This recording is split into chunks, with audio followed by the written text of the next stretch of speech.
স্ত্রীর অনুমতি ছাড়া স্বামী তিনটি কাজ করলে ওই স্বামী জাহান্নামে চলে যাবে, will go to hell fire. সে জাহান্নামে চলে যাবে, সে জান্নাতে যেতে পারবে না।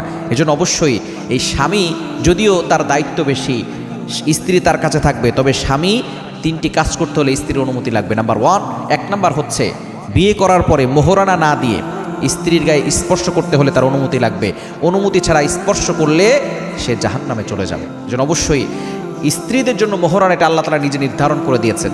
ওয়াতুন নিসা সাদাকাতিহিন্না নিহলা। সুতরাং এটা নারীর সম্মান, নারীকে আল্লাহ তাআলা মর্যাদা দিয়েছেন, তাকে মোহরানা দিতে হবে। কিন্তু অনেকেই আছে মোহরানা মাফ চেয়ে নেয়, বলে তুমি আমাকে মোহরানা মাফ করে দাও। এটা কাপুরুষতার পরিচয়। আপনার যতটুকু অ্যাবিলিটি আছে আপনি ততটুকু নির্ধারণ করবেন। অনেকে 10 লাখ 20 লাখ টাকা নির্ধারণ করে।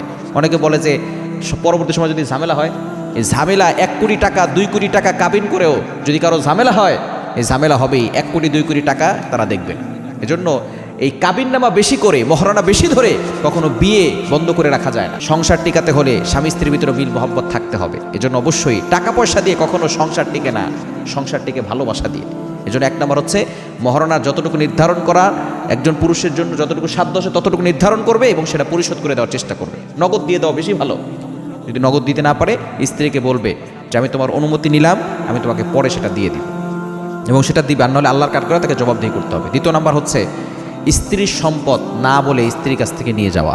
অনেক স্বামী আছে জোর করে স্ত্রীর সম্পদ নিয়ে যায়। স্ত্রীর সম্পদ, সেই সম্পদের মালিক তার বাবা বাড়ি থেকে নিয়ে এসেছে অথবা তার কাছে ছিল। এই সম্পদ যদি কোনো স্বামী নিয়ে যায় তার অনুমতি ছাড়া, তাহলে ওই স্বামী গুনাহগার হবে, will go to hell fire, সে জাহান্নামে চলে যাবে। এজন্য অবশ্যই এ বিষয়ে সতর্ক থাকতে হবে। এবং 3 নাম্বার হচ্ছে স্ত্রীর অনুমতি ছাড়া 4 মাসের বেশি স্ত্রীর কাছ থেকে দূরে থাকা যাবে না। কত মাসের বেশি? 4 মাসের বেশি স্ত্রীর কাছ থেকে দূরে থাকা যাবে না। স্ত্রীর কাছ থেকে যদি 4 মাসের বেশি আপনি দূরে থাকেন, অবশ্যই স্ত্রীর কাছ থেকে অনুমতি নেবেন। বিশেষ করে যারা বাইরে প্রবাসে চলে গেছে, অনেক স্বামীরা এমন আছে 3 বছর 4 বছর পরে স্ত্রীর কাছে আসে।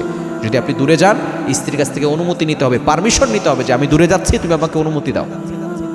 কারণ একজন নারী 4 মাসের বেশি সে স্বামী ছাড়া থাকা তার জন্য কষ্টকর হয়ে যায়, তার প্রতি জুলুম হয়ে যায়। ওমর রাদিয়াল্লাহু আনহুর জামানায় এক মেয়ে এভাবে গান গাচ্ছিল রাতের বেলা। ওমর রাদিয়াল্লাহু আনহু সেখানে গিয়েছেন। যাওয়ার পরে দেখেন এক মেয়ে গান গাচ্ছে। তিনি সেখানে ঢুকেছেন। ঢুকার পরে বলতেছেন তুমি গান গাচ্ছ কেন? বলে আমার স্বামী যুদ্ধে চলে গেছে, বিয়ের পর পরে সে যুদ্ধে গেছে। আসার পরে ওমর রাদিয়াল্লাহু আনহু তাকে আবারও যুদ্ধে পাঠাইছে। ওমর রাদিয়াল্লাহু আনহু তার ভুল বুঝতে পেরেছেন যে তারও তো হক আছে। তিনি চলে গেছেন তার মেয়ের কাছে, হাফসা রাদিয়াল্লাহু তাআলা আনহার কাছে।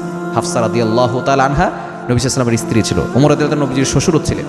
হাফসা রাদিয়াল্লাহু আনহাকে জিজ্ঞেস করলেন যে মা, একজন মেয়ে কতদিন তার স্বামীর কাছ থেকে দূরে থাকতে পারে?